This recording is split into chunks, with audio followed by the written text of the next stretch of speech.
The moon, हमारा सबसे नजदीकी पड़ोसी।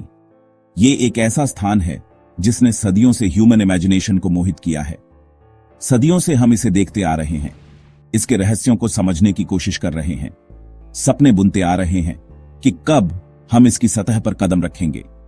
ये एक ऐसा सपना है जो जेनरेशन से चला आ रहा है। 1969 में यह सपना हकीकत बना जब ह्यूमन ने पहली बार चांद पर कदम रखा। लेकिन हमारी खोज यहीं खत्म नहीं होती, ये तो बस शुरुआत थी। अब हम बड़े सपने देखते हैं। हम चांद पर एक परमानेंट प्रेजेंस की कल्पना करते हैं। हम चांद पर एक कॉलोनी का सपना देखते हैं जहां ह्यूमैनिटी स्पेस के वास्ट एक्सपेंस में एक नया घर बना सके। अंतरिक्ष के विशाल विस्तार में मानवता के लिए एक स्थायी ठिकाना, एक ऐसा स्थान जहां हम नई संभावनाओं की खोज कर सकें। सोचिए एक ऐसी दुनिया की जहां इंसान चांद पर रहते हैं और काम करते हैं। ये एक नई शुरुआत होगी, एक रिसर्च बेस जहां साइंटिस्ट चांद की जियोलॉजिकल स्ट्रक्चर का अध्ययन करते हैं। यहां नई खोजों की संभावनाएं अनंत हैं। इंजीनियर्स अगली पीढ़ी के स्पेसक्राफ्ट बनाते हैं। ये एक टेक्नोलॉजिकल रेवोल्यूशन होगी। फैमिलीज काले आकाश में लटकी नीली पृथ्वी को निहारते हैं। ये एक अद्वितीय अनुभव होगा। ये सिर्फ साइंस फिक्शन नहीं है, ये एक रियलिटी है जिसे हम बना सकते हैं। ये हमारा फ्यूचर है जिसे हम बना सकते हैं। लेकिन इसके लिए हमें कई चैलेंजेस का सामना करना होगा।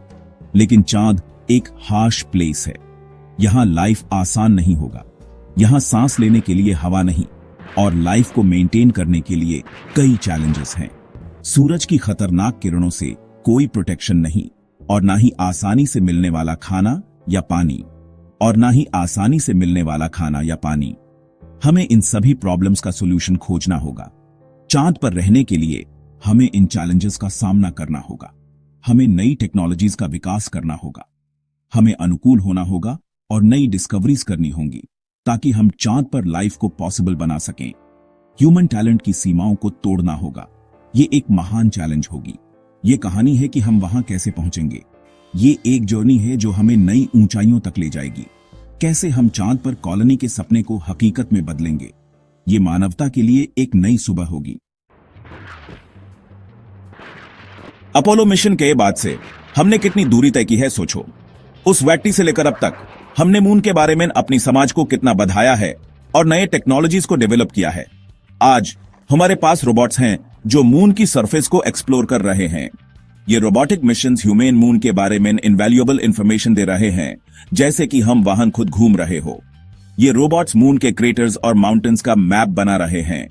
सोचो मून की जियोग्राफी और उसकी स्ट्रक्चर के बारे में कितनी अमेजिंग इंफॉर्मेशन मिल रही है human.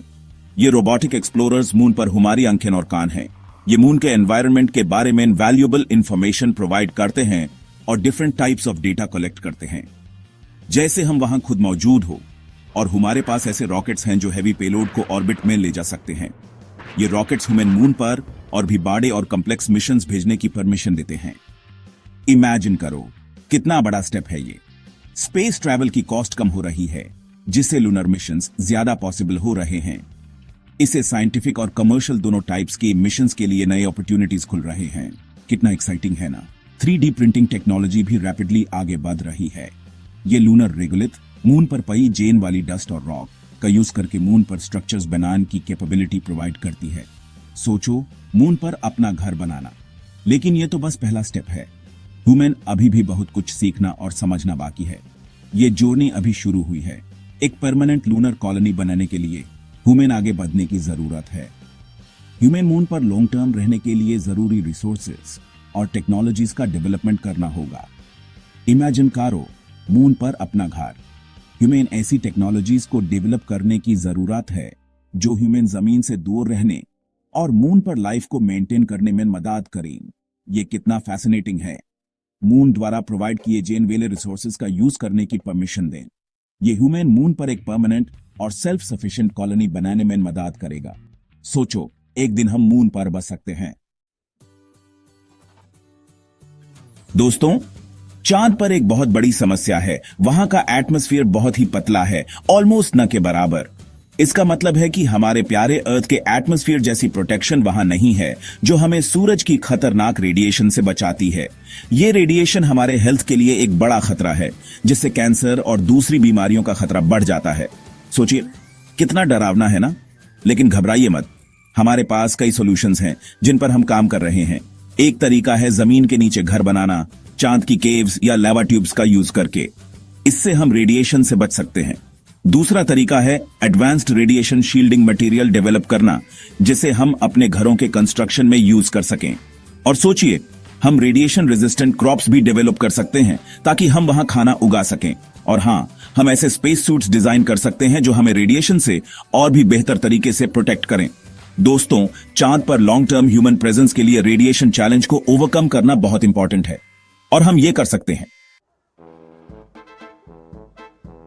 Imagine taking a deep breath of fresh air. On Earth, we do it without even thinking. But on the moon, there's no air to breathe. It's a whole different ball game up there. To survive, we need to create our own air. Sounds like a sci-fi movie, right? The good news is, moon rocks contain oxygen locked inside their minerals. We're developing technology to extract this oxygen, essentially creating oxygen farms on the moon. This oxygen can be used not just for breathing, but also as rocket fuel, reducing the need to transport fuel from Earth. Imagine the possibilities. Less fuel transport means more room for other essential supplies. Another option is growing plants inside lunar habitats. Plants naturally produce oxygen through photosynthesis, cleaning the air and providing a sustainable source of breathable environment. It's like bringing a piece of Earth to the moon. Hey there, welcome to part 5. Chandraketi, growing food in space. Imagine this. Living on the moon means becoming a lunar farmer. We can't rely on regular food shipments from Earth, so we have to grow our own food up there. The challenge? The moon's soil isn't fertile, and there's low gravity. But don't worry. Scientists are experimenting with hydroponics and aeroponics, ways to grow plants without soil, using nutrient-rich water solutions. And for photosynthesis, we can use LED lighting to provide the specific wavelengths of light plants need. We can even genetically engineer crops to make them more resilient to the harsh lunar environment. Picture this: lunar greenhouses filled with artificial sunlight, providing fresh food for moon settlers. Exciting, right? Part 6. चांद पर घर बनाना। सोचो, हम हमेशा के लिए space suit में नहीं रह सकते, है ना? हमें रहने और काम करने के लिए सेफ और कंफर्टेबल होम्स चाहिए। लेकिन चांद पर घर बनाना आसान नहीं है। इसमें बहुत सारी यूनिक चैलेंजेस हैं। एक मजेदार सॉल्यूशन है 3D प्रिंटिंग टेक्नोलॉजी का यूज करके लूनर रेगोलिथ से बिल्डिंग्स बनाना। इससे हमें अर्थ से कंस्ट्रक्शन मटेरियल्स ट्रांसपोर्ट करने की जरूरत नहीं पड़ेगी और कॉस्ट भी कम हो जाएगी। ये 3D प्रिंटेड होम्स चांद के एक्सट्रीम टेम्परेचर्स और माइक्रोमीटराइट इंपैक्ट्स को सह सकते हैं। और सोचो, एक और ऑप्शन है इन्फ्लेटेबल मॉड्यूल्स, जिन्हें हम अर्थ से ले जाकर चांद पर इन्फ्लेट कर सकते हैं। इन मॉड्यूल्स को जोड़कर हम बड़ी और मजेदार रहने की जगह बना सकते हैं, जैसे बिल्डिंग ब्लॉक्स। पार्ट 7। चलो, अब बात करते हैं उन मिशंस की जो ह्यूमन मून पर ले जाने में मदद करेंगे। हम स्क्रैच से स्टार्ट नहीं कर रहे हैं दोस्तों। पहले के और अब के स्पेस मिशंस ने ह्यूमन इतना कुछ सिखाया है जो ह्यूमन मून पर कॉलोनी बनाने में मदद करेगा। अपोलो मिशन ने दिखाया कि हम मून तक जा सकते हैं और वापस भी आ सकते हैं। कितना अमेजिंग है ना? इंटरनेशनल स्पेस स्टेशन ने ह्यूमन सिखाया है कि स्पेसमैन कैसे रहना और काम करना है, और वो भी लॉन्ग टर्म के लिए। और अब नासा का आर्टेमिस प्रोग्राम, जिसका एम है फिर से ह्यूमंस को मून पर ले जाना, लेकिन इस बार एक परमानेंट बेस बनाने के लिए। ये मिशंस न्यू टेक्नोलॉजीज को टेस्ट कर रहे हैं, साइंटिफिक रिसर्च कर रहे हैं और फ्यूचर लूनर कॉलोनी के लिए बेस प्रिपेयर कर रहे हैं। सोचो हम कितने क्लोज हैं। पार्ट 8। चंद्र भविष्य के लिए फ्यूचर टेक। सोचिए, एक दिन हम चांद पर कॉलोनी बना रहे होंगे, लेकिन इसके लिए हमें और भी ज्यादा टेक एडवांसमेंट्स की जरूरत होगी। चांद की यात्रा का टाइम कम करने के लिए हमें एफिशिएंट प्रोपल्शन सिस्टम्स डेवलप करनी होंगी।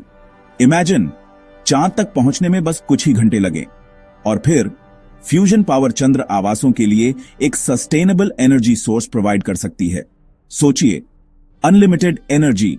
चंद्र इंफ्रास्ट्रक्चर के कंस्ट्रक्शन और मेंटेनेंस में एडवांस्ड रोबोटिक्स इंपॉर्टेंट रोल निभाएंगे। ये रोबोट्स हमारे लिए चांद पर घर बनाएंगे, और हम सेल्फ रेप्लिकेटिंग रोबोट्स भी डेवलप कर सकते हैं जो चंद्र रिसोर्सेज का यूज करके ऑटोनोमसली स्ट्रक्चर्स बना सकते हैं। कितना अमेजिंग होगा ना? इससे हमारी अर्थ पर डिपेंडेंसी और कम हो जाएगी। इमेजिन, चांद पर सेल्फ सफिशिएंट कॉलोनी और फिर स्पेस बेस्ड मैन्युफैक्चरिंग की पॉसिबिलिटी है। सोचिए, स्पेस में ही स्पेसक्राफ्ट्स और अन्य स्ट्रक्चर्स बनाना, चांद के रिसोर्सेज का यूज करके स्पेस में स्ट्रक्चर्स बनाना कितना रेवोल्यूशनरी होगा, जिससे अर्थ से सब कुछ लॉन्च करने की जरूरत कम हो जाएगी। चांद पर कॉलोनी का सपना अब दूर नहीं। Hey there. Welcome to Chapter 9, Why the Moon Matters, the Benefits of a Lunar Colony. So building a lunar colony isn't just about exploring another planet. It's a huge step that helps us establish a long-term presence in space. It's about the future of humanity. Creating a permanent colony on the moon is a way to secure our existence. A lunar colony will act as a stepping stone for further exploration of our solar system, serving as a launchpad for missions to Mars and beyond. It will also help us develop the necessary technologies for space travel. It provides a unique environment for scientific research in fields like astronomy, geology, and medicine. Conducting experiments on the moon's surface will lead us to new discoveries. We can use the moon's resources to generate clean energy and develop new technologies. Utilizing solar energy on the moon could help solve the energy crisis on Earth. But the most important thing is that building a lunar colony will unite humanity in a common goal, pushing the boundaries of what's possible and inspiring future generations. It will bring us together and be a source of inspiration for our shared future.